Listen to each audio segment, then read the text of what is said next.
Allez-y, le micro, Monsieur Bérard, Antoine et Madame. Allez-y, Astrid. Pardon, je veux bien réagir sur les médias, comme je suis une représentante, mais après je laisserai circuler la parole.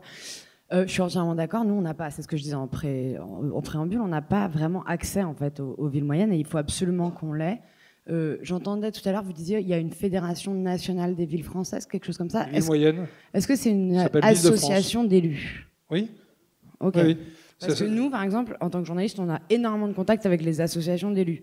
Association des élus ruraux, association des élus, je sais pas moi, spécialistes du vin, des régions, de tout. Mais ville moyenne, je suis assez d'accord avec Jacques Attali d'ailleurs du fait qu'il faudrait changer de nom parce que c'est pas très heureux. Elle s'appelle Ville-de-France aujourd'hui. Oui, Ville-de-France. Mais c'est pas très. Non, mais j'entends. Donc vous avez les têtes de pont, mais vous n'avez pas les élus en direct. En fait, moi, j'ai pas. Par exemple, qui est le président? Voilà, je sais pas des informations que j'ai. Et je pense qu'il faut peut-être aussi travailler dans ce sens-là pour que ça, voilà, que ça irrigue aussi les médias. C'est des choses qui marchent très très bien pour les autres associations, mieux identifiées peut-être. Des petites villes ici aussi, oui. Et oui. Mais voilà, je vais passer la parole à ceux qui l'ont pas eu, peut-être vous. Monsieur Bérard. Voilà. Merci. Donc, je me représente, Patrice Bérard, adjoint au maire pour la ville de Neufchâteau. J'ai entendu beaucoup de choses. On a parlé de mobilité, on a parlé d'industrie. Les gens à Neufchâteau disent que Neufchâteau a tout d'une grande. Pourtant, nous n'avons que 7200 habitants. Mais nous avons une grande zone commerciale, un grand hôpital, lycée, collège, école d'infirmières, gendarmerie avec 25 gendarmes, tout ça, la sous-préfecture évidemment.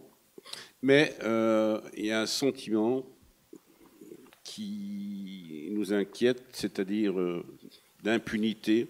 C'est la délinquance qui augmente de plus en plus. C'est les petits trafics de drogue qui pourrissent la vie, qui pourrissent les habitants. C'est l'alcool.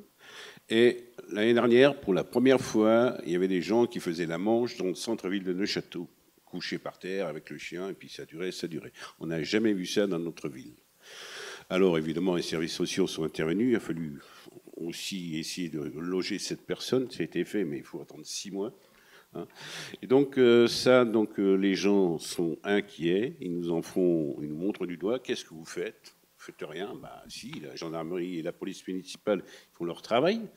Mais quand les gendarmes interpellent quelqu'un, qui l'amène devant le juge, et puis que 3 heures après ils le ramènent à son domicile, eh ben ça va pas. Hein. Et puis vous avez des remarques que oui, moi je vais dépasser, j'ai pas mis mon disque, j'ai un PV, et puis lui il a fait ci, et puis il revient, on le ramène chez lui. Bon, donc c'est l'insécurité qui nous inquiète. Et évidemment, donc moi je suis responsable de la sécurité, donc on a mis en place un système de vidéoprotection avec un opérateur toute la journée qui regarde les images, et il est en direct avec la police, pour que la police puisse intervenir directement s'il faut. Et évidemment, la gendarmerie utilise de plus en plus ce système pour faire des recherches. Et voilà. Et donc, c'est un système qui est très efficace. Et actuellement, on va encore remettre des caméras devant le lycée de Neufchâteau, parce que là, il y a un trafic de drogue. Un véhicule arrête, il tourne la main, hop, il repart, c'est un autre qui revient. C'est très rapide. Mais voilà. Donc, on va essayer d'agir là-dessus, d'être beaucoup plus vigilant, beaucoup plus réactif, parce que évidemment, ça ne va pas. Hein. Ça se dégrade quand on voit ça. Et puis, évidemment, là, comment je vais dire, on a de plus en plus de personnes qui sont au RSA. Donc, la pauvreté s'installe petit à petit aussi pour ces gens-là. C'est difficile pour eux, c'est difficile pour nous, parce qu'on se retrouve aussi avec beaucoup d'impayés, c'est-à-dire les enfants sont scolarisés, ils vont à la cantine, et puis évidemment, ces gens-là ne peuvent pas payer. Alors ça nous pose aussi des soucis de ce niveau-là. Bon, c'est tout ce que je voulais dire, à part ça, c'est une ville qui est quand même sympathique. Non, nous n'en doutons pas, et on viendra d'avoir. Merci d'avoir à nouveau rappelé en deuxième fois que les problèmes de sécurité concernent tout le monde. Mais dans ce que vous avez dit tout à l'heure, je relis avec ce que vous aviez dit entre les élus et les fonctionnaires.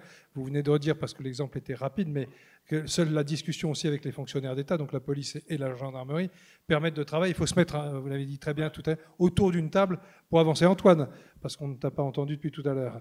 Alors, Antoine, qui travaille avec moi, mais je dis juste parce que il est déjà le 3e chez moi à avoir décidé de quitter Paris et vivre ailleurs.